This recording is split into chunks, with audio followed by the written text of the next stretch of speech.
2007, Kimi Räikkönen just won the World Drivers' Championship, and Ferrari themselves, well, they've just won the Constructors' Championship. Honestly, just sheer bedlam for Ferrari fans around the world. A new future, many would hope. The Prancing Horse has just reclaimed its throne after 2 years of Renault's triumph. So what was in store for the team now? Well, misery. Nearly 2 decades later, Ferrari have never been closer to mediocrity as they are now. I'm recording this just after the Spanish Grand Prix where Charles went out in Q1 and finished 11th in the actual race. Carlos finished 5th. It was just pitiful. It was really sad. Unbelievable.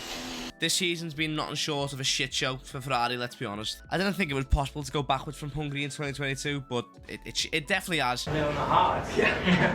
I mean, in 2022, we get the odd Charles win or Charles second place. This year, it'd be lucky if Charles even finishes in the top 10. Just constant awful strategies, race calls, pit stops, race car setups, just car philosophies in general. As performance from the team as a whole, it's been quite poo. Us Ferrari fans are in the deepest pits of hell.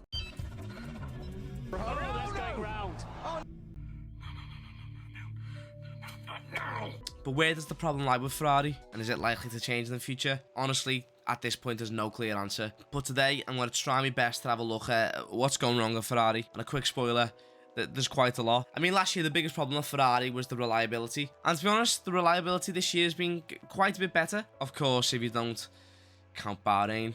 What are you doing? Instead of reliability issues this year, Ferrari have designed a car that can somehow eat through tyres like a mukbang YouTuber eats through the McDonald's menu. Honestly, the tyre wear is a serious problem for Ferrari. It's beyond ridiculous at this point. Literally in the last race, they pushed Charles in the hard compound for 17 laps before the pace started to drop. 17 laps. Paired with the fact that Carlos was on the hards as well, and his pace was fine. It's baffling. It actually is just, it's a puzzle. How can two cars on the same set of compounds, the same just design philosophy, be so different and so far apart? Now, a lot of people will just say Charles is having a very bad year and he hasn't been good. And even as a massive Leclerc fan, I'll be the first to admit that he hasn't been the greatest this year, and I'm sure he'll say that himself. He has been poor in some parts. For instance, the Miami qualifying.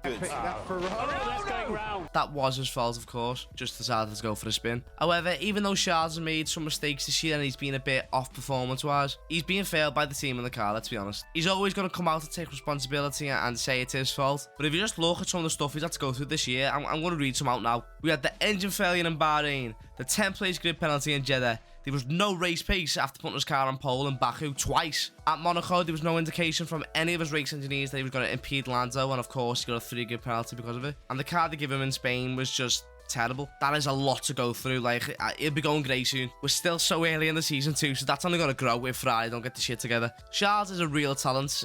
Even Seb said that he's the most talented driver he's seen in F1. That's not only just Charles. Carlos is a superb driver too, and deserves a lot more than what the team are currently giving him. On paper, Carlos and Charles is an amazing driver duo. Having them on the same team just screams poles, wins, championships, 1-2s, and yet this season it's lucky if we get them both in the points at the same time. It's clear that there's a lot of ongoing change right now with Ferrari. Obviously with the arrival of Fred Vasseur, there was a lot of movement of staff roles. Some being relegated back to the factory, or some being promoted to the pit wall, or even just leaving the team in general, i.e. Mejier's replacing Franz Tost. Bonotto's obviously just somewhere in Italy, just sipping wine, just watching this all burn down to the ground. I remember Damon Hill at the start of the season said that Bonotto was through under the bus, and I suppose he was treated a bit harshly, but you've got to admit some of the things that Ferrari did last year were just shocking. It was the right decision for him to leave, but I mean, it was also the right decision for Afton to leave. But overall, with all these changes, there's a lot of uncertainty and a kind of fogginess surrounding the team. No one can really predict where Ferrari will be in 2 weeks' time, never mind 5 years. And honestly, it wouldn't surprise me if they turn up to Canada without any ties at all. There's no real plan for the future, you could say, or one that's clear to us. Because right now, it's just pain,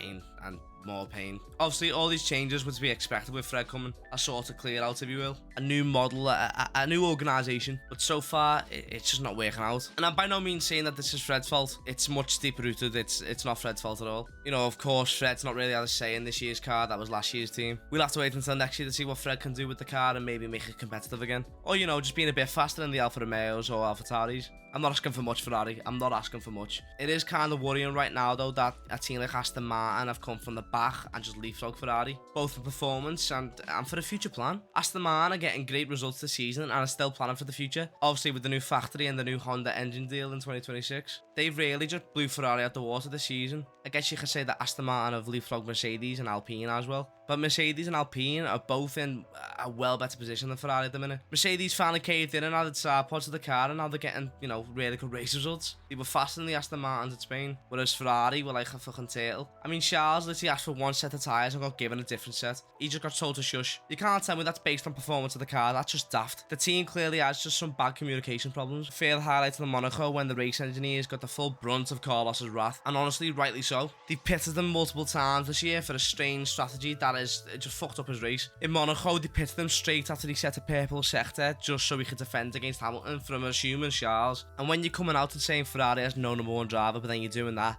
it's just really stupid. He definitely told them anyway. The main target there was to cover Hamilton. Hamilton 1 second behind. I don't care about Hamilton. I was weak. It also doesn't help that Ferrari have got such a massive brand, you know, being viewed as a supreme racing team. The fact they had that dominance in the 2000s, and you know, like the iconic era of Michael Schumacher, it just further signifies the fall from grace that they've had. Remember the interview where Seb said, I'm mad at you. You said you're not a Ferrari fan. Everybody's a Ferrari fan. Even if they're not, they are a Ferrari fan. Even if you go to the Mercedes guys, even if they say that, oh yeah, Mercedes is the greatest brand in the world, they are Ferrari fans.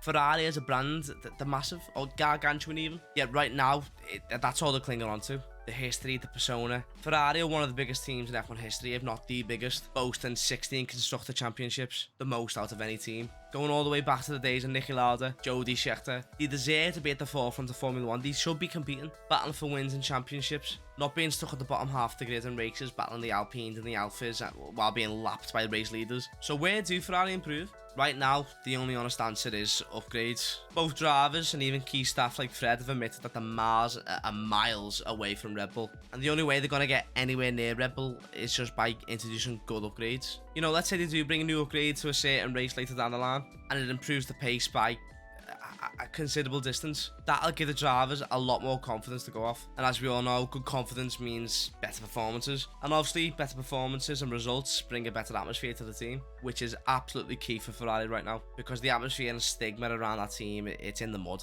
A good atmosphere is key for evolving and being successful ultimately. Look at Red Bull and Aston Martin. Their teams are so in sync, they know what they want, they're clear on the goals, they're coordinated and organised, and they have a great atmosphere as a result. Of course, that is helped by race results, but at the end of the day, that's what it's about. It sounds dumb and it's definitely something Will Buxton would say, but you need a good car to compete. I don't want to put it as black and white as that, but it is. You know, Ferrari have no longer got the racecraft and genius of Fernando Alonso to put an absolute shitbox near the front. I don't want to keep repeating myself, but Ferrari just need to bring the right upgrades. And honestly, just forget about the season, because we all know by now, us Ferrari fans are not expecting nothing. So just lay some good foundations for next season in an attempt just to get the stigma surrounding the team just to change. You know, into a positive atmosphere where Charles and Carlos are looking forward to races and not dreading them like they are probably doing every race now. It could take a while, and me saying next season is a bit of an ask. I'm just saying we might not see Ferrari competitive until at the very earliest next season, but you know, it could be a lot longer than that. Ultimately, as we all know, Ferrari just need to make some important changes, both on the car and